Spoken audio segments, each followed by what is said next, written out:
Aniya na ang mga dagkong balita sa Balitang Bisdak karong Miyerkules. Mga Duterte supporters nagtapok aron ipadayag ang suporta ngadto sa kanhi presidente. Mga kabanay nga nabiktima sa extrajudicial killings na lipay sa pagkasikop ni kanhi presidente Duterte. 8 ka buwan nga mabdos nga angka sa motorsiklo sa Toledo City patay human na atrasan og truck. Og si Veraat 2025 formal nang gibuksan sa Bayawan City, Negros Oriental. Kini ang GMA Regional TV Balitang Bisdak. Maayong hapon, ako si Luan Mirondina. Mga supporters ni kanhi Presidente Rodrigo Duterte nagpahigayon og noise barrage sa Metro Cebu kagabi. Samtang Cebu City Police miauhag sa mga Subuanon nga magmabugnawon aron malikayan ang pagtumaw sa kasamok. Ang report ni Alan Domingo. Midangop sa Supreme Court ang kamanghurang anak ni kanhi Presidente Rodrigo Duterte nga si Veronica sa pagpa-issue og writ of habeas corpus aron mapugos ang gobyerno sa Pilipinas sa pagpabalik kang Duterte dinhi sa nasod. Samtang dinhi sa Sugbo, naghimo og pinagtapok ang mga supporters ni kanhi Presidente Rodrigo Duterte sa gawas nga bahin sa Plaza Independencia sa Dakbayan sa Sugbo kagabi. Nahitabo kini human nila nasayran ang pagpadakop sa kanhi presidente nga higpit nga gikondenar sa mga supporters. Dunay mga supporters nga nagdala pa og bandera sa Pilipinas nga ilang giwarawara. Samtang gamit ang ilang mga motorsiklo gituyok sa mga Duterte supporters ang Metro Cebu. Din gipatingog nila ang serbato o busina dungan sa pagsinggit sa pangalan sa kanhi presidente. Aduna usay mga tao sa daplin sa kalsada nga niapil sa pagsaba-saba. Malinaw na hinuon ang pagpahigayon sa kalihukan diin aduna usay mga pulis nga nagpatuman sa kaapsay og kalinaw. Gipadayag sa miyembro sa grupo nga si Jun Abines nga aduna pay sunod-sunod nga mga kalihukan ang paghahimuon din ipakita nila ang pagsupak sa pamaagi sa pagdakop sa kanhi presidente. Giklaro ni Abines nga himuon nilang malinawon ang ilang kalihukan nga pagpadayag sa suporta sa kanhi presidente nga gihulagway nilang dako og natabang sa pagpatuman sa peace and order panahon sa iyang administrasyon. I think ang katong pagkuha kang Tatay Digong is illegal and I think it is a kidnapping kay ang tarong nga proseso hatagan na siya og saktong higayon para ma-examine sa mga lawyer. If you notice, atong nakita nga gidali-dali ang atong presidente pagkuha. Samtang giawhag ni Police Lieutenant Colonel Maria Teresa Makatangay ang tigpamaba sa CCPO ang katawhan nga ipatigbabaw ang kalinaw. Gipaubos sa heightened alert ang kapulisan aron masiguro ang peace and order subay sa nahitabong pagdakop ni Duterte. Those that are planning to hold rallies, we urge them to acquire lang the necessary permits and to conduct it in accordance to proper regulation, law and ordinance. Kauban si Clover Lumayag, ako si Alan Domingo. Balitang Bisdak. Patay ang 8 ka buwan nga mabdo samtang naango lang iyang kapuyo. Ug napo ka buwan nga anak human sila naatrasan sa usa ka mini dump truck pasado alas 7 gabi sa barangay Kambangog, Toledo City. Sa pakisusi sa Toledo Police, ang biktima nga si Rochelle nag-angka sa motor nga gimaneho sa iyang kapuyo uban sa ilang 10-month-old nga anak. Naatrasan sila sa mini dump truck nga nagkarga og bus nga nagsubay sa tungasong bahin sa daan sa barangay Kanlumampaw, Toledo City. Gipasabot sa suspect nga kalit lang nga naka-engine failure ang iyang gimanihong mini dump truck nga adunay karga nga bus. Iyang giklaro nga wa niya makontrol ang kalit nga pag-atras sa dump truck. Hinungdan nga naatrasan ang mga biktima nga nagsakay og motorsiklo.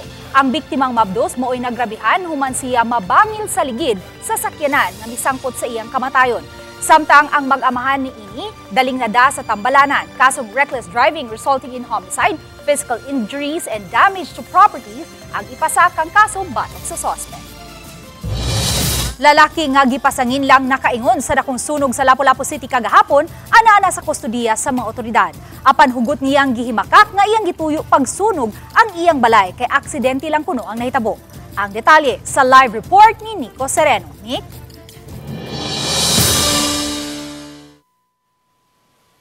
Yes, may dunay alegasyon na batok ni 37 anyos nga residente sa maong lugar maong gipangita ni siya sa mga otoridad aron makahatag og katin-awan.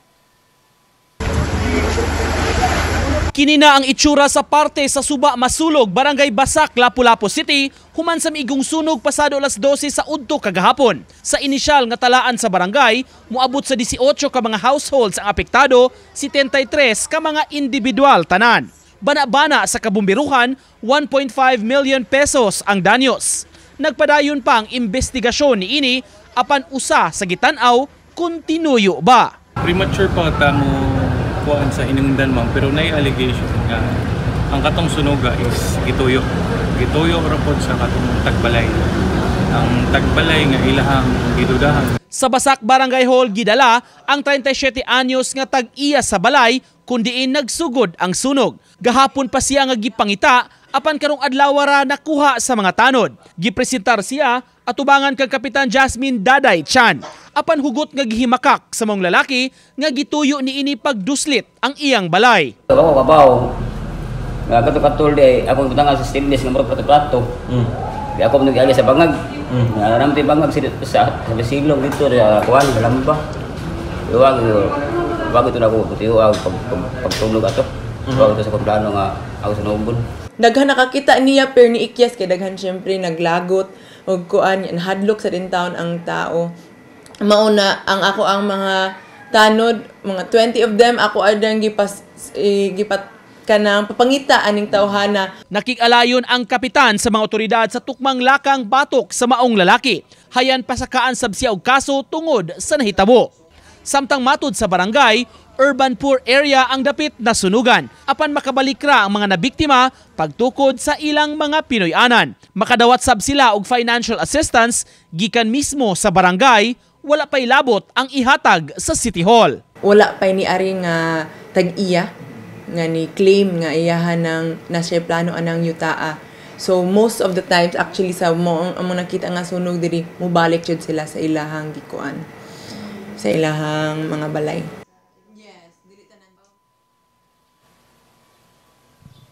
May gipading kamutan sa barangay nga mahatag dayon kini ilang financial assistance aron makatabang na sa hinahinay nga pagbangon ni mga nabiktima sa sunog kasamtangang anakaron sa mga evacuation centers. May? Daghang salamat, Nico Sereno. Mipalanog sa ilang sentimiento ang pipila ka mga Subuanon taliwa ning pagkaaresto ni kanhi Presidente Rodrigo Duterte. Ang iya mga supporters, emosyonal nga nagtapok kagabi. Samtang pamilya sa mga namatyan ug mga kabanay ubos sa iyang administrasyon, nagpasalamat sa naitabo kaniya. Kini ang hiniusang gitutukan ni Nico Sereno ug Femari Dumabo.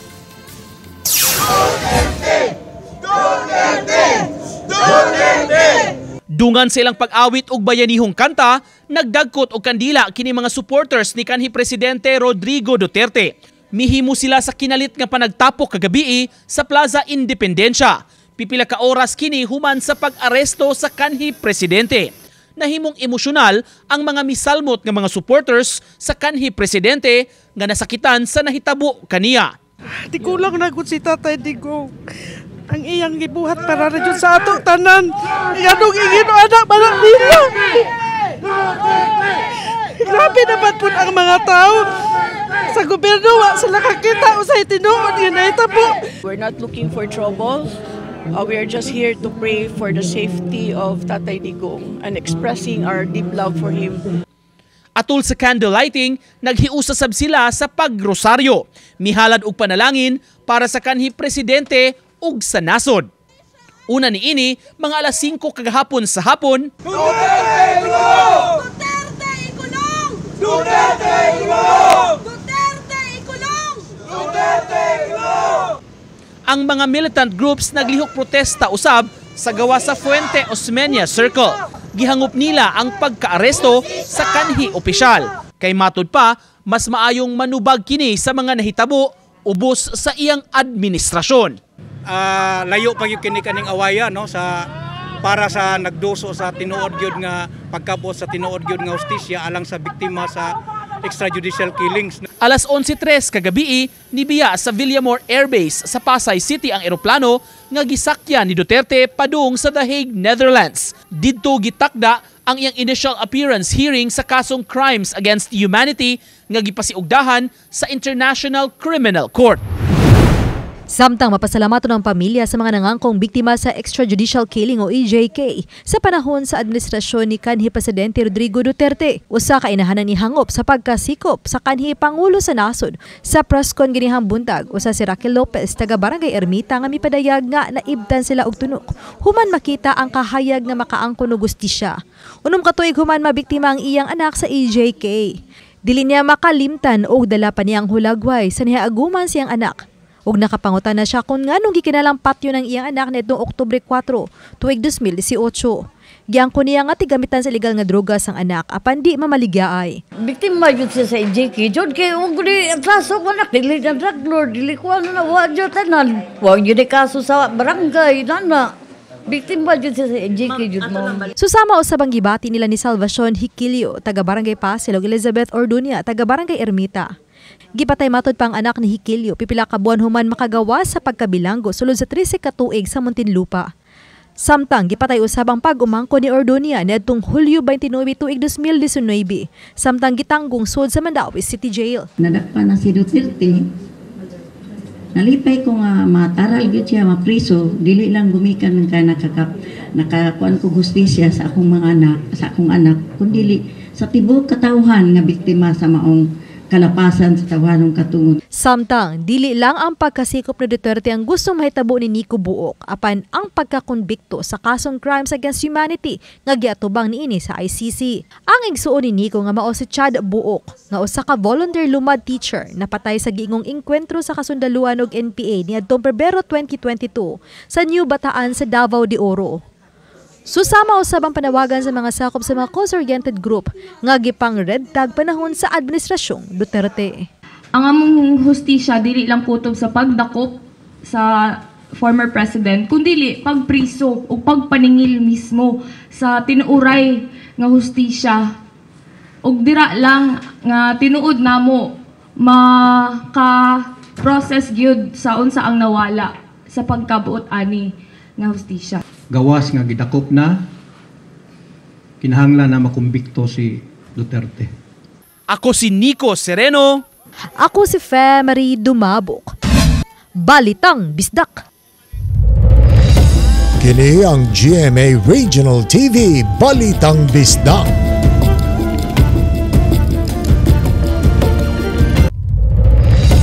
Kini ang GMA Regional TV Balitang Bisdak. Giawhag sa taga Metro Cebu Water District on MCWD ang mga otorisadong muabli sa mga fire hydrants nga tarungon kini aron dili maguba ug aron malikayan ang pagkausik sa tubig. Kini ilabi na ni ining nagkagrabe ang nasinating kainit sa panahon diin daghan ang natala nga mga sunog. Ang report ni Alan Domingo. Pagsugod pa lang sa buwan sa Marso, sunod-sunod ang sunog nga nahitabo ilabi na sa Metro Cebu area nga nalakip sa franchise area sa MCWD. Mainungdanon kaayo ang papel sa tubig sa MCWD sa pagpaong sa kalayo, din unlimited ang water supply nga makuha sa mga fire trucks gikan sa mga hydrants. Apan gipadayag sa tigpamaba sa MCWD nga adunay mga panghitabo nga wa masunod sa proseso ang pag-abli sa mga fire hydrants nga misangpot na hinuon sa pagkaguba nini. Posibleng adunay mga volunteers nga wa tuyo ang wa masunod ang saktong pamaagi sa pag-abli sa fire hydrants nga misangpot na hinuon sa pagkaguba nini nga may resulta sa pagkausik-usik sa tubig. Naki-coordinate na sad mi ana sa Bureau of Fire o sa mga barangay nga dili lang hilaptan among linya during firefighting. Anyway, wala ang firefighters naman jud mo kaning mga taga BFP kabaw man sila asa sila mo pull out og tubig kay in close coordination man nila. Giklaro hinuon sa tigpamaba sa MCWD Minerva Herodias nga adunay igong supply sa tubig sa ilang mga tinubdan sa Buhisan, Haklupan, Lusaran ug sa Carmen nga naa pa sa normal nga level. As of now, I assure our consumers nga normal pa ang atong supply. Bisan pa man og wa pay dagkong problema sa water supply apan padayon ang pag-awhag sa MCWD sa mga konsumidor nga magdaginot sa tubig ilabi na nining nagkainit nga panahon. Samtang gipatuma na sa water utility ang water rate adjustment sugod karong buwana nga miabot sa 38%. Gipasabot hinuon ni Herodias nga dili angaya mabalaka mga residential o gagmayng konsumidor kay dili apektado nini apan kadtong mga dagkong business customer ang magpas-an sa rate adjustment. Gani inay mo dako mo gamay naman hinuon ang mabayran sa mga gagmayng customer sa sunod nga tingbayad sa tubig. Ang good news ani sa atong mga ordinaryo nga konsumidor kay kaning atong PCA or Power Cost Adjustment and PWA, the Purchased Water Adjustment, dili na ni siya, wala na ni siya sa bago nga bill. Kay na-incorporate na siya ngadto sa water fee, which is kaning 209 nga 1 first 10 cubic na minimum. Kauban si Clover Lumayag, ako si Alan Domingo. Balitang Bisdak. Nadakpan sa mga sakop sa Cebu City Police Office ang sospek sa pagpusil patay sa 24 anyos nga lalaki sa sitio Lower Gochan, Barangay Quiyot, Syudad sa Subo ni adtong weekend. Giila ang dinakpan sa alias nga Jimbo, 39 anyos, taga Barangay Tangke, Dakbayan sa Talisay. Nasayran nga lumad nga taga Metro Manila ang sospek apan kasamtangang nagpuyo sa Barangay Tangke, Talisay. Nga silingan ra usab sa biktimang si Junjay. Mato ni Police Lieutenant Colonel Maria Teresa Makatangay, Deputy City Director for Operations ug tigpamaba sa Cebu City Police Office, nga nailhan ug natultulan ang suspitsado subay sa gihimong backtracking sa kapulisan sa mga CCTV footage sa kadalanan ingon man kung asa nagpuyo ang biktima ug ang sospek. Miangkod ang sospek nga siya ang nipusil sa biktima. Nasuta sa investigasyon sa kapulisan nga ang sospek ug ang biktima mga persons of interest sa shooting incident sa Talisay City. Mitugan ang sospek nga gikabikil niya ang biktima tungod sa motorsiklo ug ingong gibaharan siya sa biktima nga patyon maong iya na lang kining giunhan. Nakuha gikan sa suspitsado ang kalibre 45 nga armas. Kasong murder ang gipasaka sa kapulisan batok sa suspitsado. Dako na nga reflection sa klase sa mga investigators na adari sa Cebu City and pasabot nagtutok yun ang ato mga investigador sa pagsulod sa mga krimen nga nanghitabot lang sa ato nga lungsod. And also, inubanan ni sa cooperation sa komunidad, naghatag sa ato information. So kung wala na ang mga information o wala ang cooperation sa community, really din na ito mapaspasan ng sunod.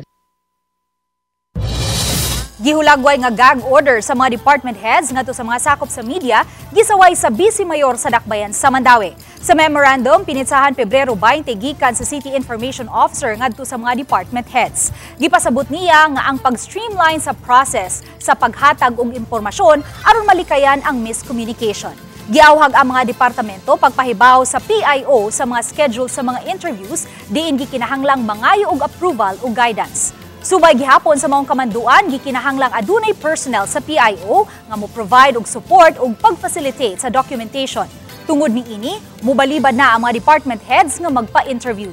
Kining maong palisiya gikwestiyon ni Vice Mayor Nerissa Suun Ruiz. Matod niya importanteng mahibaw ang publiko sa mga panghitabo sa syudad. Apan giklaro sa City Administrator, walay gag order nga gipagawas. Aron makatabang di lang sa mga masamdan nga sundao kundi sa tanang masakiton nga nanginahanglan og dugo. Kini ang hinungdan nga mipahigayon og bloodletting activity ang 7th Regional Community Defense Group Armed Forces of the Philippines. Kabahin kini sa ika-128th Philippine Army Anniversary sa tema nga dugong alay ng laang kawal at mga makabagong bayani tungo sa matatag na sandigan ng bagong Pilipinas. Dugang ipahigayon ang bloodletting activity nga gipasiugdahan sa AFP sa tibok nasod.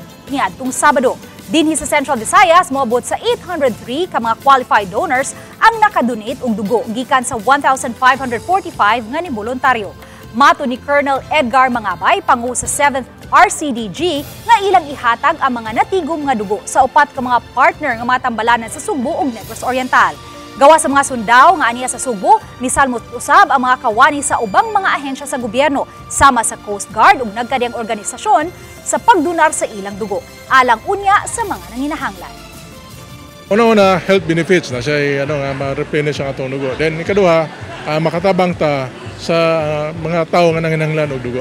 Nagpasalamat mi sa different stakeholders nga nag-participate sa atong blood donation activity diri sa pre-anniversary activity sa Philippine Army. Ang ato manggong gipakita sa mga tao, no? Ang ato yung perminti nga ginasulti nga ay mag-charity ta ng tabang sa mga tao. Kini ang GMA Regional TV Balitang Bisdak.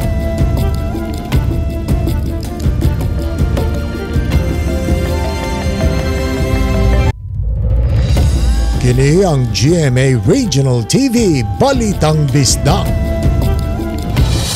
Gisubhan na ang bagong skywalk sa barangay Magikay, Mandawi City nga gitukod human gidemolish ug na-damage ang karaang istruktura. Samtang hinabang sa mga residente gipanghatag sab sa City Hall. Ang report ni Nico Sereno. Kini ang bagong skywalk sa barangay Magikay, Mandawi City nga gibindisyonan o gibuksan. Kung kahinumduman, tuig 2023 gidemolish ang karaan nga skywalk sa lugar human misabod ang usa ka van nga nakapahuyang sa istruktura. Matod sa DPWH, mas taas na ang clearance niini para dili maigo sa mga dagkong sakyanan. I-raise up nila itong maayo tungkol na itong mga itabo sa una nga ubos na kayo ang yang vertical clearance. O itong na ay nasangyad mga container van, karon 6 meters na niya itong clearance vertical. Sa maong dapit, busy og puno sa mga sakyanan, labi na mga dagkong trucks sa maong parte sa highway. Number one priority is public safety. So pagpahibaw nila ito nga naguba niya nga ito ang skywalk sa Magikay, daghang kay nato actually sa atong opisina, mga estudyante ug mga ginikanan kay we want to reduce the risk of accident. Isip usa ka commuting student good kay kanang gamit jud ang skywalk ba sa mong paglabang-labang kay dili lang mi dili lang ma-ensure ang among safety. Hadlok naman mo kuan kanang labang bilis. Kuyawan na. So karon lang pasalamat gyud ani. Pasalamat gyud ay mo ito nga radio ko pasalamat ko ay. Muabot sa 20 million pesos ang gasto sa pagtukod sa skywalk, lakip na ang ipamutang pa nga mga suga og CCTV. Mihatag og breakdown ang mga opisyales sa nagasto niini. Lakip na ang nagasto sa pagdemolish sa karaang istruktura ug sa ipamutang pa nga mga solar panels ug CCTV aron mas secure ang dapit. Pagsiguro sab kuno kini nga dili kaistaran ang skywalk. Nagplano gyud mi nga butangan gyud namo siya og mga safety officer, no, tulo ka shift para masigurado gyud ang safety sa tanan nga moagi ani nga mao nga skywalk. Kay based man gud sa amo experience sa una nga nay mga tulog usahay diri. Sa laing bahin sa Subang Dako Gym kaganiha, nagkatapok sab ang mga residente sa duha ka mga barangay. Unang gihimo ang hamubong programa uban ang mga local officials gipangunayan sa mayor. Bisag sa kagamay, ang amo ani kinasing-kasing. Basta lang yun mauli ang kwarta ninyo. Kwarta man ni nato, bisag unsa nga ayuda nga ipanghatag, assistance tanan, medical, hospitalization, burial. Ato ng kwarta gigamit. Wa hinon magdugay ang mga opisyales ug nang lakaw dayon. Human niini gisugdan ang programa nga Tabang Mandawi. Gipangunayan sa syudad ang pag-apod-apod og tag 3,000 pesos abag sa mga residente ubos sa crisis situations. Uban ni Godfrey Relien, Nico Sereno, Balitang Bisdak. Mga empowered women in service mipakita sa ilang katakos sa pagpatuman sa peace and order sa dakbayan sa Sugbo. Kini ang sentro sa programang Ronda Juana sa Cebu City Police Office diin gitahasan nila ang mga babaeng pulis kauban ang mga staff sa barangay nga mga babay ug ubang hugpong sa kababayenan nga mopakita sa ilang abilidad subay sa maong kalihukan. Sa labing unang higayon, gilusad ang For Women Only diin nagpahigayon sila og checkpoint sa nagkadiyang dapit sa Cebu City. Nagpahigayon usab sila og motor rides diin ang mga babay ang nagmaneho sa ilang mga motorsiklo sa gipahigayong motorkada. Kining tanan dili lang tungod sa Women's Month celebration kundi tungod sa serbisyo sa katawhan. Gipatuma ni Police Colonel Enrico Figueroa, Direktor sa Cebu City Police Office, ang Ronda Juana program.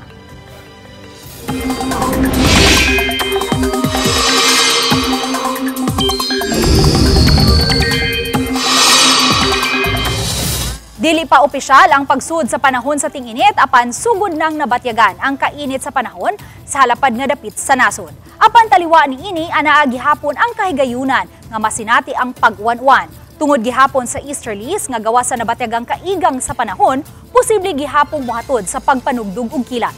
Subay sa rainfall forecast sa Metro Weather, adunay kahigayunan nga wanon ang pipila ka bahin sa Eastern ug Central Visayas, ilabi na sa Eastern Samar. Makasinati usab og katag-katag nga pag-uwan ang Sugbo ug Bohol. Posible usab nga wanon ang nahabiling mga dapit sa nasod. Nagkadiyang produkto nga gihimo sa mga babay ang gibida sa trade fair sa atubangan sa Cebu City Hall. Kininunod sa pagsaulog sa National Women's Month, diin gipakita nila ang katakos sa pagpanginabuhi. Sama na lang sa mga bag ug pitaka nga ginama sa mga recycled materials nga mapalit sa reasonable price. Ang uban mugna usab sa mga babaeng PDL sa BJMP diin gibaligya lang sa mga personnel. Ang mga pagkaon nga sama ni ining cookies nga ginama gikan sa sobra sa napormang hostia o host nga gamiton sa Santos nga misa. Aron dili masayang ang mga salin o hiniwaan sa pagpulma sa hostia, ila kining gihimong cookies o gibaligya. Ang panginabuhi sa mga babae nagpakita lang sa kusog nila nga makabarug sa kaugalingon sama sa mga lalaki. Laing single na usab ang idalit ni kapuso singer JC Regino sa ato mga kapuso. Nagsentro kini kabahin sa napakyas nga gugma.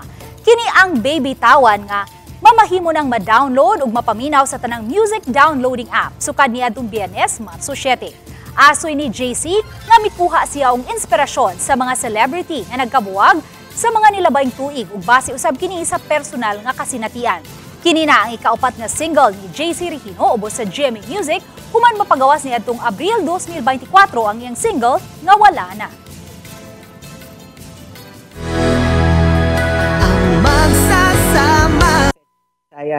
Sana po suportahan niyo po yung bago ko pong awitin. Sana po suportahan niyo po. Labas na po siya sa iTunes, Spotify, Apple Music at lahat po ng digital platforms. Ako po nagsulat nito. Baby Tawan by JC Regino under GMA Music. Maraming salamat po.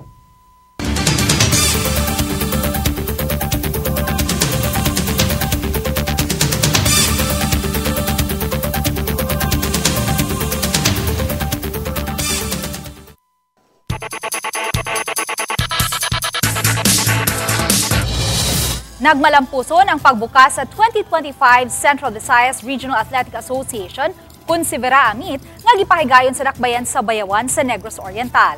Gisalmutan ang 12 sporting event sa Central Visayas sa 20 ka mga schools division nga gikan sa probinsya sa Bohol, Cebu, Negros Oriental ug Siquijor. Ang mga gobernador sa Sugbo ug sa Negros Oriental mihatag sa ilang mensahe sa pagdasig ug suporta sa mga student athletes. Nagpahigayon usab og fireworks display ang mga dakbayan nga nakahatag og dugang lingaw sa katawhan nga ni saksi sa Sivera 2025 opening ceremony. Usa ka atleta sa basketball boys elementary nga taga-lalawigan sa Siquijor nga si Francis Jivan Makalisang misaysay nga nalipay siya nga nakadaog sa unang higayon sa basketball batok sa Tanay City Division. By being here, they will also feel that we care for them. We will always be there for them. Words are not enough to thank you, but we are here together as a Filipino, as a Bisaya, because kita tanan gahiusap para to make this successful.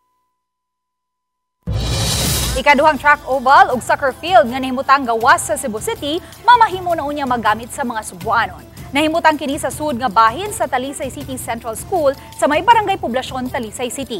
Gisugdan ang pagtrabaho ni ini niadtong Abril sa niaging tuig. Ana-ana ang construction ni ini sa 92%. Ug matod ni Talisay City Mayor Samsam Gulyas, gikatakda kining buksan sa publiko karong Marso 26. Dili lang kini alang sa mga Talisaynon tungod kay bukas usab kini sa mga residente sa mga silingang lugar. Dakong tabang kini alang sa mga tao nga nagtinguha nga mamahimong atleta o guban nga buot nga maka-ehersisyo. Kami, ang GMA Regional TV Balitang Bisdak, kinatibuk ang puwersa. Alang sa mas dakong misyon, mas halapad nga pag-alagad sa nasod. Maayong hapon mga kapuso.